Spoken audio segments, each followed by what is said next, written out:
question, swali yangu, comment namna gani connais-tu ton Dieu? unamjua Mungu wako? Parce que toutes les connaissances de Dieu, Maufahamu yote ya Mungu, ou toutes les manières dont les hommes connaissent Dieu, au namna yote watu manesha kujua Mungu, n'est pas ou ne sont pas aina au aina la véritable connaissance de Dieu. ukweli ya Mungu. Alléluia. Amen.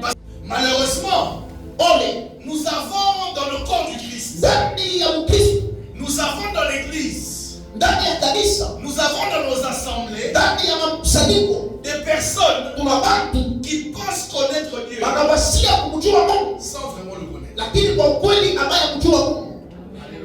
Quand vous prenez un homme Wakati unabeba mwanaume que vous avez rencontré au travail, ule mkutana naye mkazi, si je cite son nom, kama ninataja jina yake, je dis, est-ce que tu connais Joël? nasema eti unamjua Yoeli, Tu vas me dire que je travaille avec lui. unasema mimi natumikana naye, Je le connais, mimi namjua, c'est mon collègue. anakuja ni rafiki yako, Mais tu ne connais pas Joël lakini amjue Yoeli plus que les membres de sa famille. kama vile bandugu yake wanamjua. La manière dont tu le connais, Namna ile unamjua c'est une façon de le connaître inakuwa ni namna ya kujua sans vraiment le connaître. bila tu kujua Yoeli kwa ukweli.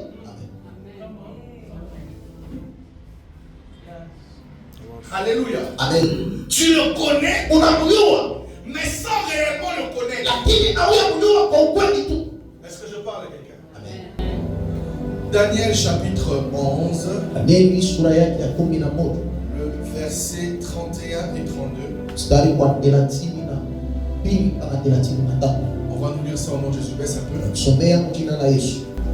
Des troupes se présenteront sur son ordre. Elles profaneront les sanctuaires. La forteresse, elles feront cesser le sacrifice perpétuel et dresseront l'abomination du dévastateur. Ici, on parle de l'antichrist ou du système de ce monde. Continue. Il séduira par des flatteries les traîtres de l'alliance, mais ceux du peuple qui connaîtront leur Dieu agiront avec fermeté. Amen. Amen. Tu peux t'asseoir. Aide-moi à acclamer le Seigneur. Amen. Mon thème de ce soir, c'est une question rhétorique. Je pose la question, mais je vais répondre moi-même.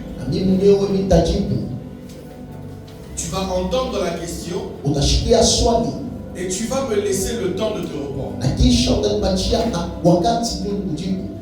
Mon thème de ce soir, c'est comment connais-tu Dieu? C'est une question. Pose la question à ton voisin. Comment ici, c'est moi qui vais te répondre.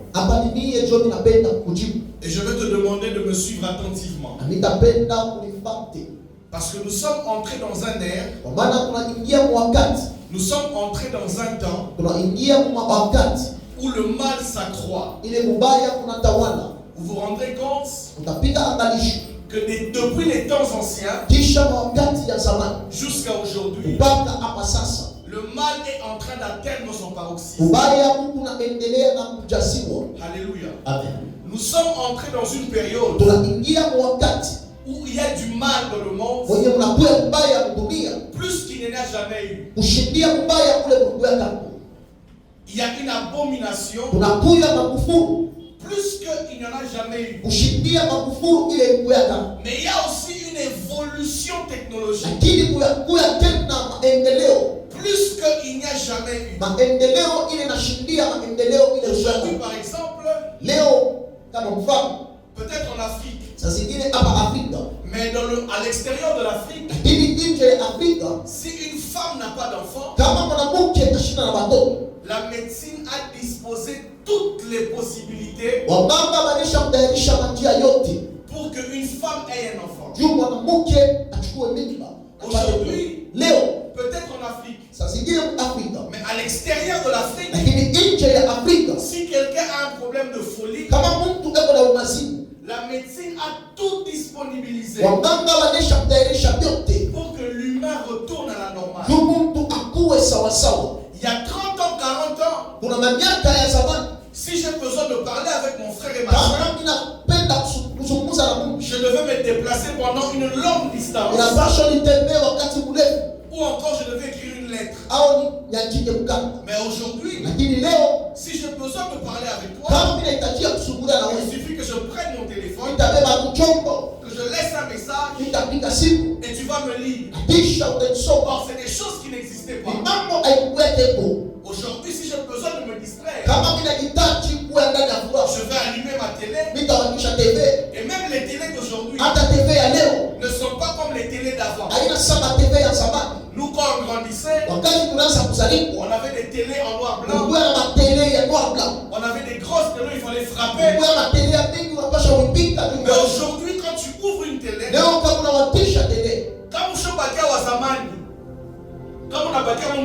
si tu restes un homme ancien, tu auras du mal à utiliser les nouvelles télés. Parce que même les télécommandes sont très petites, avec 2-3 boutons.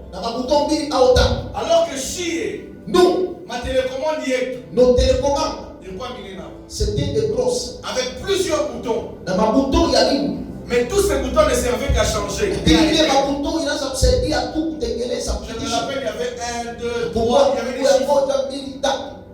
Mais aujourd'hui, la télévision d'aujourd'hui, tu peux être sur Internet. Tu peux mettre WhatsApp dedans. Tu peux mettre Facebook dedans. Tu peux mettre les applications dedans. Limite, la télévision d'aujourd'hui est devenue comme un téléphone. Pourquoi je parle de ça? Je suis en train de vous montrer la vitesse avec laquelle le monde est en train de partir. Et la configuration mondiale, le système mondial est configuré pour que la conscience de Dieu s'éloigne de l'homme. Alléluia. Amen. Le monde d'aujourd'hui est configuré pour que la conscience de Dieu s'éloigne de l'homme. Regardez même les prédications d'aujourd'hui sont tournées autour des performances personnelles. Tu peux le faire. Tu peux y arriver. Il faut faire ceci. Alléluia. Quand vous entrez sur Internet, c'est du coaching où on te dit que tu peux y arriver. Alléluia. Un système, une configuration pour que l'homme soit éloigné de Dieu. L'homme est dans un système éducatif. Un système éducatif où il peut étudier, avoir un diplôme, avoir une licence, avoir un travail, avoir des ambitions et même réussir s'il le faut. Tout un système bâti pour que l'homme avance sans Dieu. Alléluia. Amen.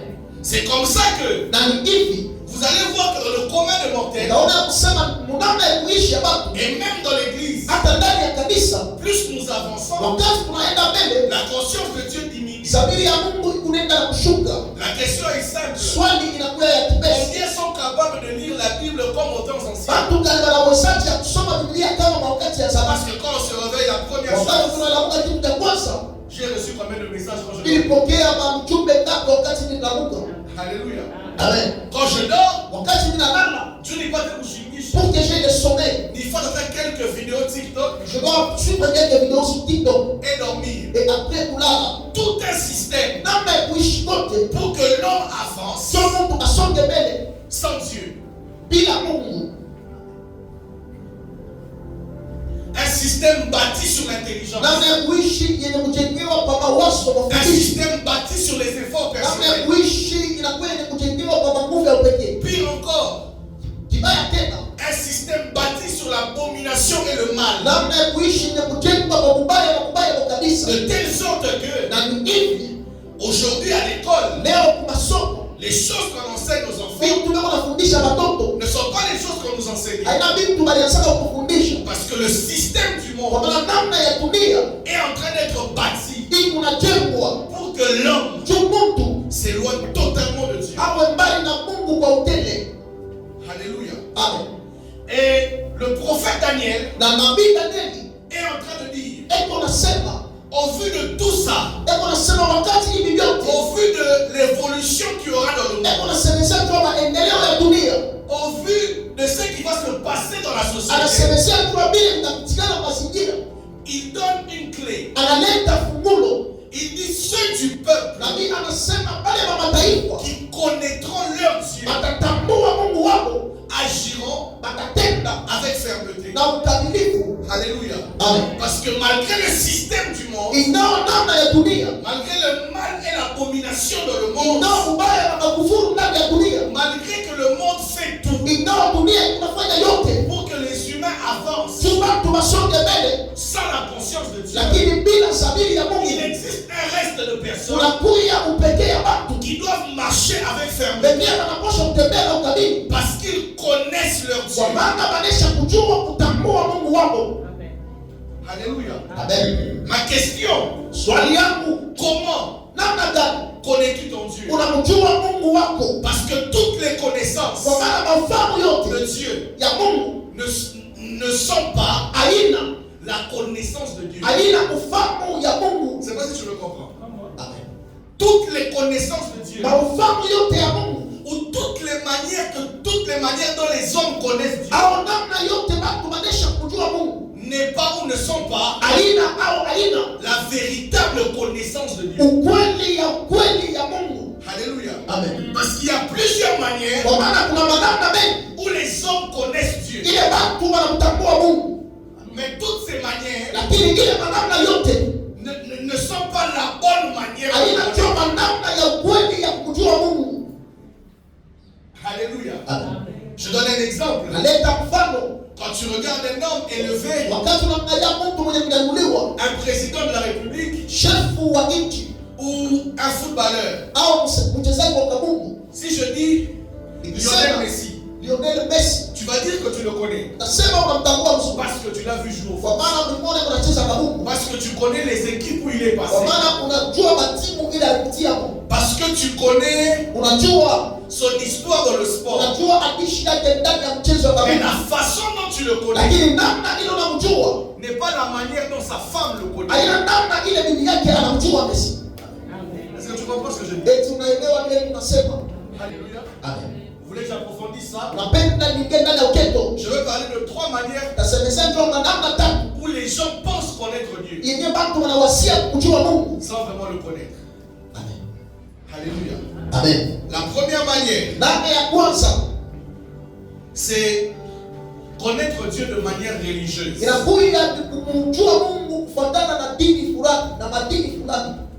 Alléluia. Amen. Parce que la religion, c'est l'apanage de l'habitude. La religion, c'est la liturgie. Alléluia. Amen. Celui qui vient à l'église chaque jour pense que le fait de venir chaque jour à l'église fait qu'il connaît Dieu. Or, cette manière de penser, c'est de la religion. Alléluia. Amen. Celui qui sert dans le département pense que c'est parce qu'il sert dans le département, parce qu'il est zélé dans le service, qu'il connaît Dieu. Or, cette manière de penser, ce n'est pas la connaissance de Dieu, c'est de la religion. Alléluia. Il y a même des gens qui vont plus loin. Ils pensent que le fait de prier avant de dormir et de prier quand ils se réveillent est une définition de Yanamuyamu. Tu as dit pourquoi? Parce qu'il prie avant de dormir. Et avant de se réveiller, il prie encore. Or ça, cette manière de penser, c'est de la religion. Dieu, on ne le connaît pas par des habitudes. Amen. Dieu, Dieu, on ne le connaît pas par la liturgie.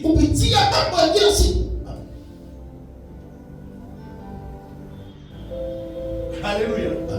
Parce que l'église n'est pas pour les robots. L'église sont pour ceux qui sont en relation avec Dieu. Parce qu'un robot, il pose des actes de manière automatique. S'il est programmé pour faire quelque chose, c'est ce qu'il va faire. Or l'église, ce n'est pas ça. Donc l'habitude de tous les jours, même si elle a une tendance spirituelle, même si elle a une tendance chrétienne, ne veut pas dire que celui qui marche dans ses habitudes connaît Dieu. Amen. Est-ce que je parle à quelqu'un?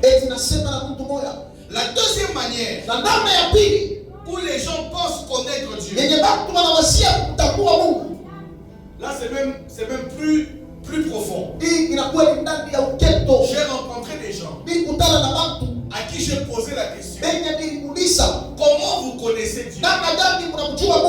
Ils m'ont répondu: c'est parce que je suis né dans une famille chrétienne.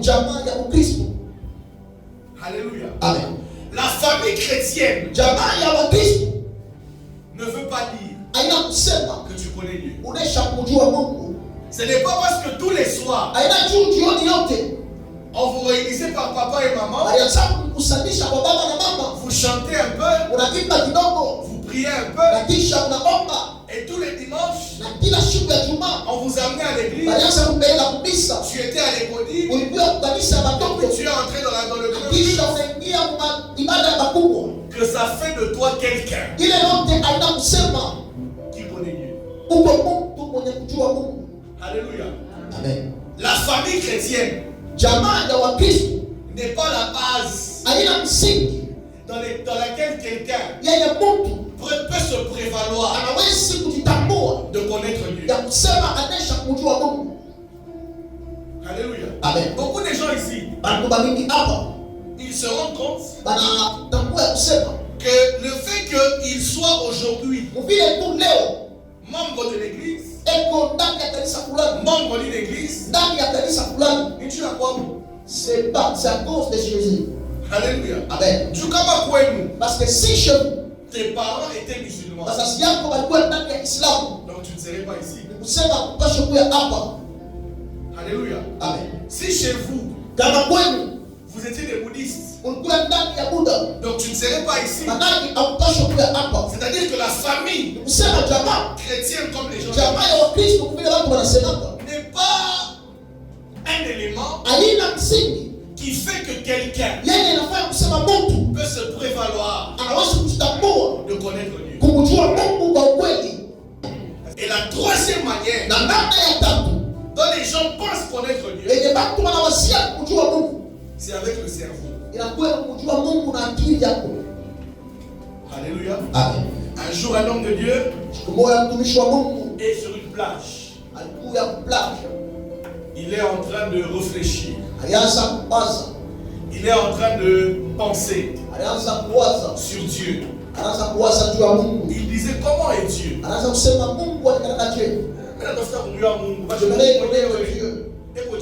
Comment Dieu est. Et pendant qu'il était en train de réfléchir, il a vu un enfant qui a creusé un trou sur la plage. Alors cet enfant faisait des va-et-vient avec un petit gobelet pour prendre de l'eau dans la mer et venir mettre dans le trou. Alors il a tellement fait des va-et-vient qu'il a attiré l'attention de l'homme de Dieu. Et il a demandé à l'enfant: qu'est-ce que tu fais? L'enfant lui a dit: je suis en train de vider la mer pour mettre dans le trou. Le pasteur lui a dit: tu es fou. Comment tu peux vider la mer et mettre dans un trou? Et l'enfant lui a répondu: c'est toi qui es fou. Comment dans ta petite tête tu veux mettre Dieu? Et l'enfant a disparu. Il a compris que c'était une vision. Alléluia. Il n'y a aucun cerveau. Il n'y a aucune réflexion qui va t'amener à connaître Dieu. Alléluia. Parce qu'ici, quand je parle de connaissance, tu penses que je parle de l'école. Je ne suis pas en train de parler de manière scientifique. Parce que tu ne pourras pas t'asseoir et connaître Dieu. Tu penses sur Dieu, tu dis Dieu. Alléluia. Aucun cerveau n'a la capacité de connaître Dieu. Aucune intelligence ne peut arriver là où Dieu est. Aucune réflexion. Ça veut dire rien. Même si tu te mets à réfléchir aujourd'hui, tu ne sauras pas connaître Dieu. Tout le monde a semé à Muntu. Nous parlons d'un homme qui a tout créé, mais que personne n'a créé. Maintenant, quand il créé, il était où? Alléluia. Parce que vous tous ici, vous dites que Dieu habite au ciel. N'est-ce pas? Tout le monde. Même on dit que Dieu habite au ciel. Mais la Bible dit, au commencement, Dieu créa les cieux et la terre. Avant qu'il crée les cieux, lui-même était où? Vous voyez? Si je vous amène dans une réflexion comme ça, si tu as fait tout à ton cap, jusqu'à ce que nous allons sortir d'ici, à tous dit, nous n'allons pas répondre à cette question. Alléluia. Amen. Vous savez, nous croyons dans l'œuvre de Dieu. Parce que dès que nous sommes ici, on nous apporte un homme en disant que c'est un prophète. Alléluia. Amen. Jésus, donc nous tous nous croyons. Jésus-Christ, nous croyons pour la famille. Il est né de Marie. Tu diras qu'il est né de Marie. Mais la Bible dit qu'il a existé, Jésus a existé avant la fondation des temps. Ça maintenant, Dieu a écrit ça avec lui. Merci. Vous voulez que je vous amène encore loin? Nous les chrétiens on dit que Jésus est Dieu. Mais quand on baptisait Jésus, la voix là c'était qui? Qui dit celui-ci est mon fils. C'était la voix de qui? Merci. Vous voulez que je vous amène encore loin? Donc le jour où Jésus est mort 3 jours dans la tombe, c'est que Dieu était mort. Alléluia. Amen. Il n'y a aucun cerveau. Il n'y a aucune intelligence. Il n'y a aucune réflexion qui va t'amener à connaître Dieu. Alléluia. C'est pourquoi on ne fait pas l'œuvre de Dieu avec l'intelligence. Si tu commences à le faire avec ta tête, tu vas te perdre. Pour ta côté. Alléluia. Amen. Parce que même pour vivre le miraculeux, ce n'est pas avec le cerveau. Alléluia. Amen. Je parle pas de ma logique ça. C'est pourquoi ceux qui sont plus logiques, ils n'arrivent pas à vivre Dieu. Alléluia. Amen. Dieu, parce que lui pense que Dieu va faire selon le schéma. Alléluia. Amen. Or, Dieu ne fonctionne pas selon un schéma. Je vois même comment les gens prient. La plupart des gens quand ils prient dans sa tête, il est en train de penser à son oncle. Alléluia. Amen. Dans sa tête, il est en train de penser à un travail. Dans sa tête, il est en train de penser à quelqu'un. Quelqu'un.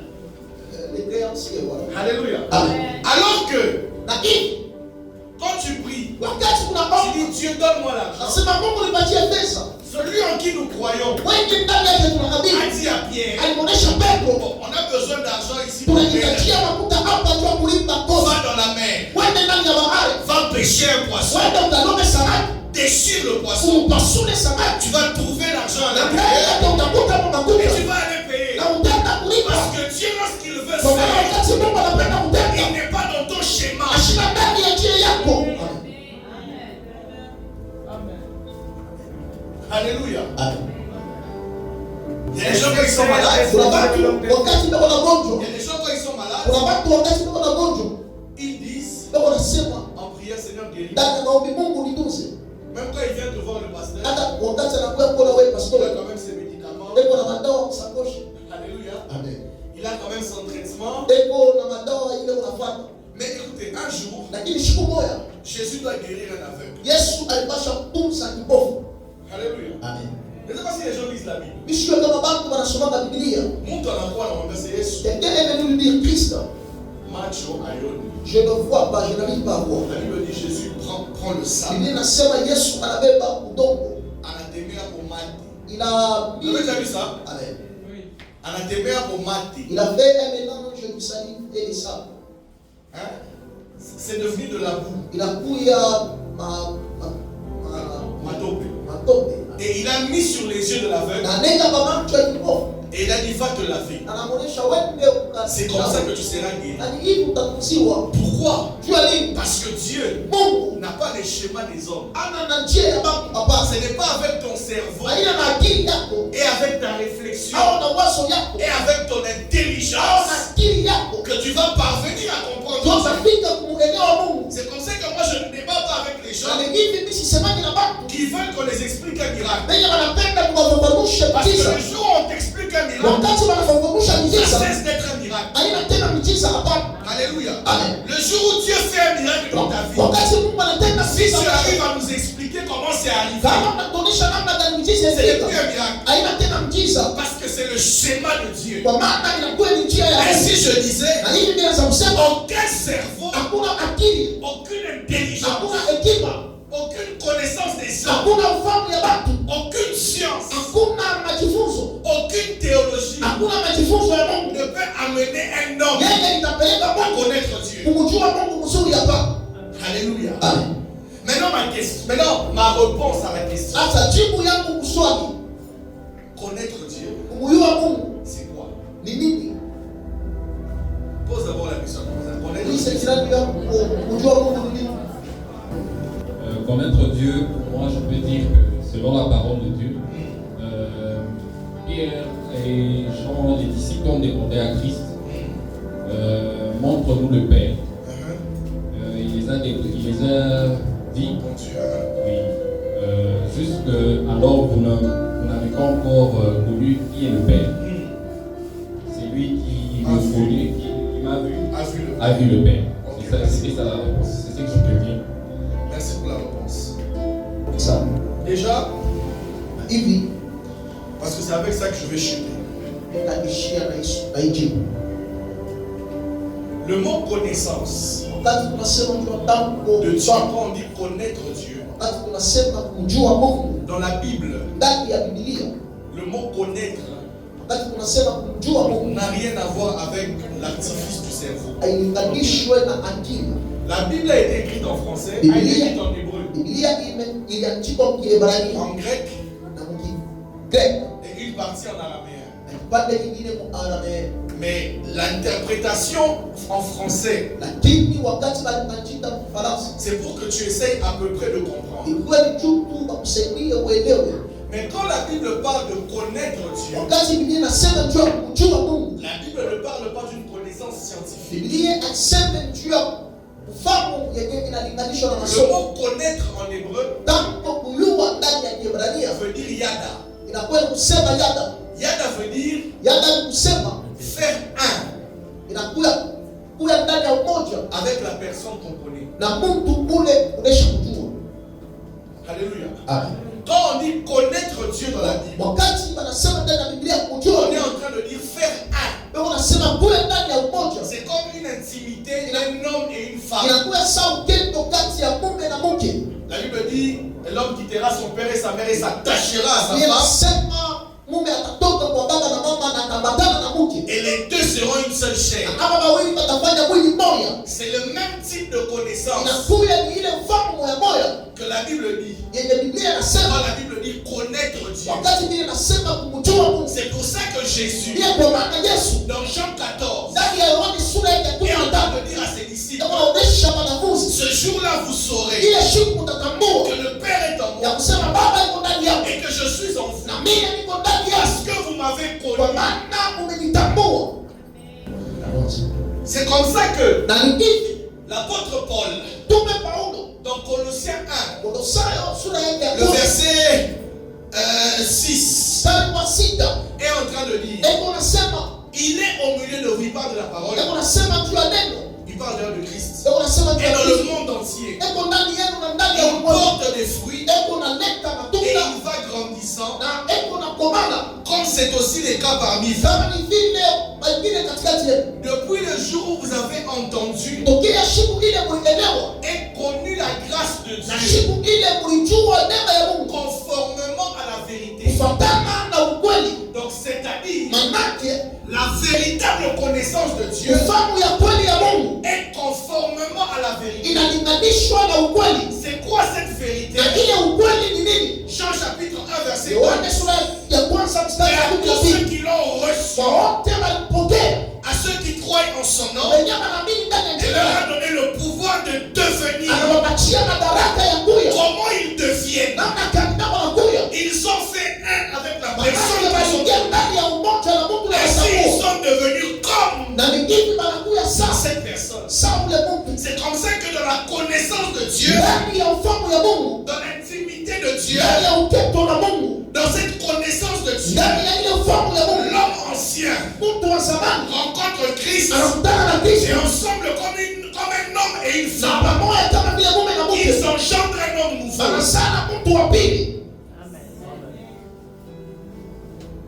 Alléluia. Amen. Connaître Dieu veut dire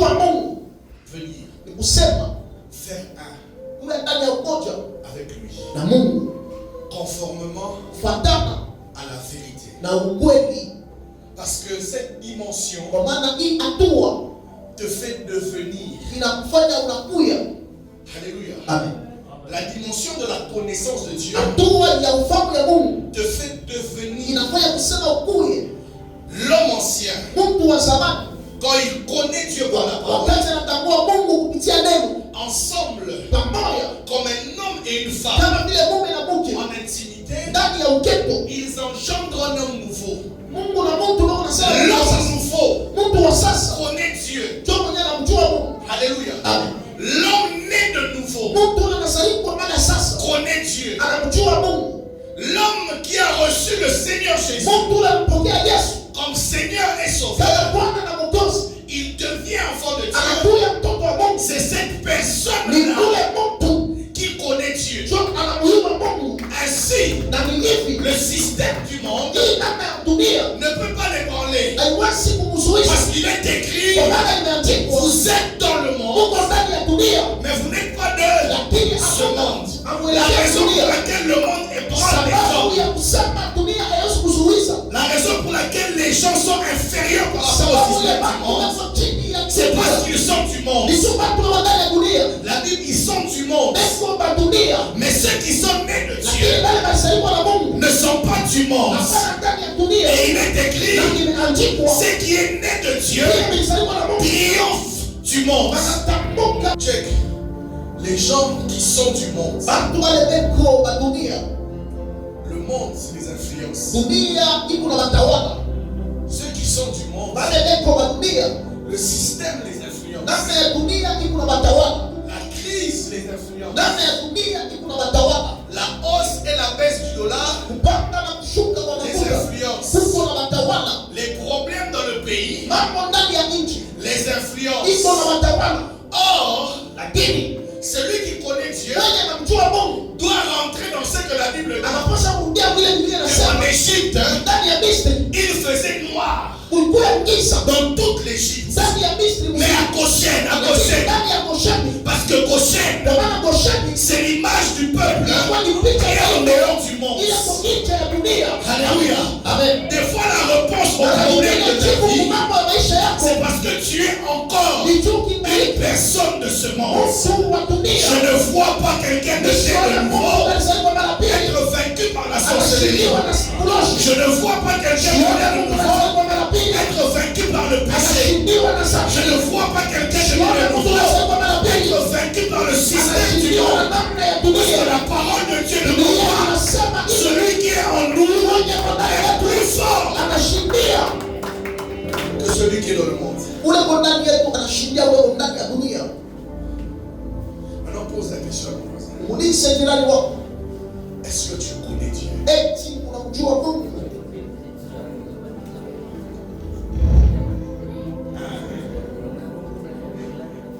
Vous connaissez ça bien. Hein? Maintenant là, il peut maintenant te répondre. Est-ce que tu connais Dieu? Être en français, hein? Et qu'il est bien. Il faut lui demander. Dans la langue, il va comprendre.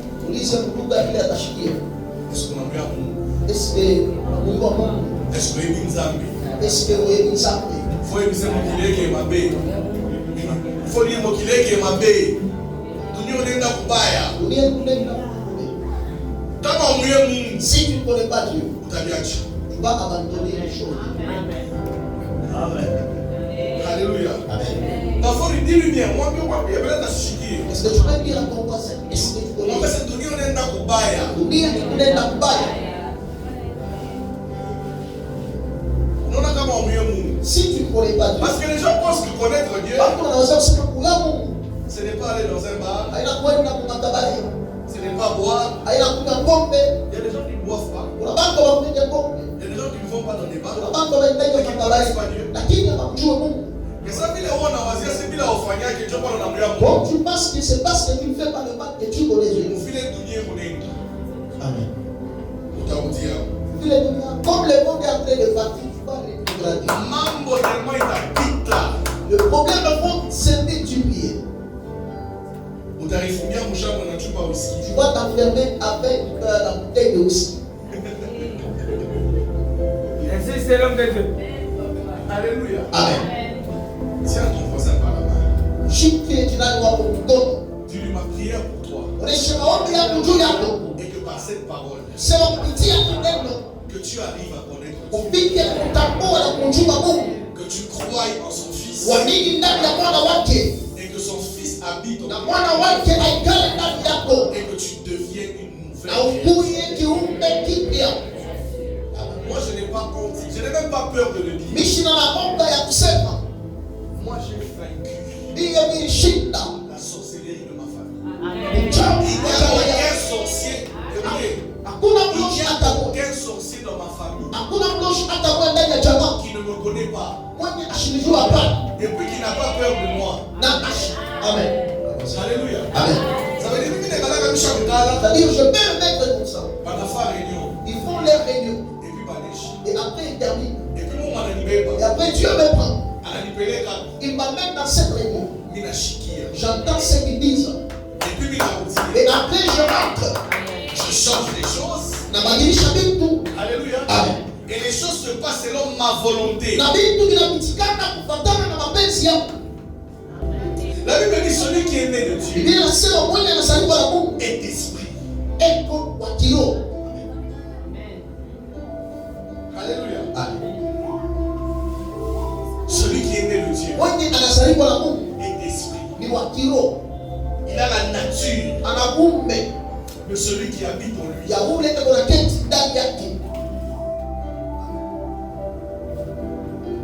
Il a l'autorité et le pouvoir. Il a le règne. Ce qui est né de Dieu triomphe du monde.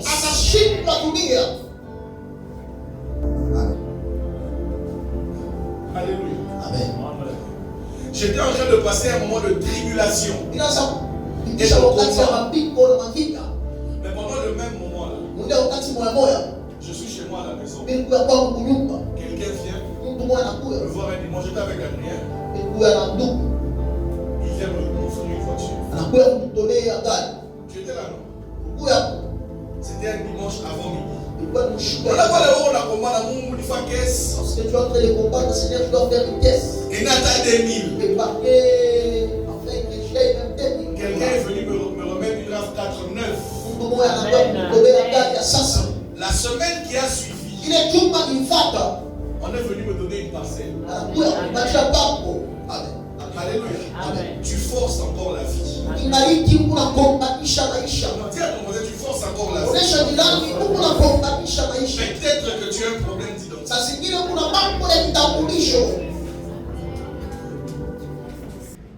Peut-être que tu as un problème d'identité. Parce que si je ne suis pas de ce monde, ce monde ne me gère pas. Même si le Congo est en crise, ça ne me regarde pas. Colossiens 3, verset 1. Vous êtes morts et vous êtes cachés en Christ. Là-haut dans les lieux célestes.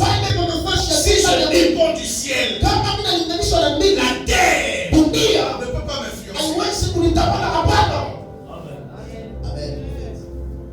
Tu parles de mon monde à C'est pourquoi un véritable enfant de Dieu, à la fin, les gens de ces mondes diront qu'il a touché le riche. Amen. Parce qu'il sera différent. Il ne sera pas en train de vivre dans le forcing. Mwambie voisin comme Swahili. Dis à ton voisin en Swahili. Mtoto wa Mungu ashikumanisha maisha. Mtoto wa Mungu ashikumanisha maisha. Je connais des gens qui se sont mariés dans le repos. Sans travail. Sans argent. Elle a décidé tout court. Il a juste décidé de se marier. Et après il s'est marié. Et il est chez mais dans toi. Qui est qui la fois qu'on a combattu? Ça qui fait, c'est parce que tu es en train de combattre. Un enfant de Dieu ne combat pas à tout moment. Alléluia. Amen. Est-ce que j'ai béni quelqu'un? Et tu n'as pas eu de boya.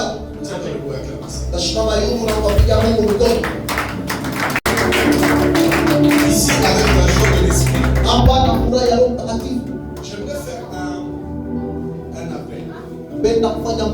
C'est vrai que je fais, c'est dans la gaieté et dans l'amour que j'ai prêché ce message. Parce que la parole de vie ne condamne pas, mais elle donne la vie. Mais si tu es conscient que dans ta vie, la connaissance de Dieu manque, c'est-à-dire que tu es peut-être religieux, tu es peut-être habitué à venir à l'église, mais la connaissance de Dieu par le Seigneur Jésus n'est pas dans ton cœur. Je fais un appel et tu sens dans ton cœur que c'est le moment où c'est maintenant ou jamais où tu peux devenir un enfant de Dieu, un fils du royaume. Viens devant. On va prier et le Seigneur te fera témoin. Si tu es là rapidement, viens dans la joie et dans l'amour de Dieu. Alléluia. Quand tu n'acclames pas bien, tu vas répéter après moi.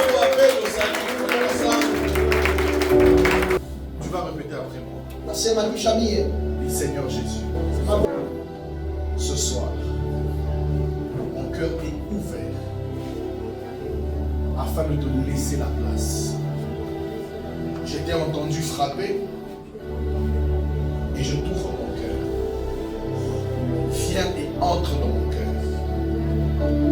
Viens faire un avec moi et permets-moi de connaître Dieu. Saint-Esprit, mon cœur est ouvert viens habiter en moi. Je suis maintenant ta fille. Tu es maintenant mon Père. Dis Seigneur Jésus, je crois dans mon cœur que tu es mort à la croix pour moi. Et ce soir, je confesse ça de ma bouche, que je suis enfant.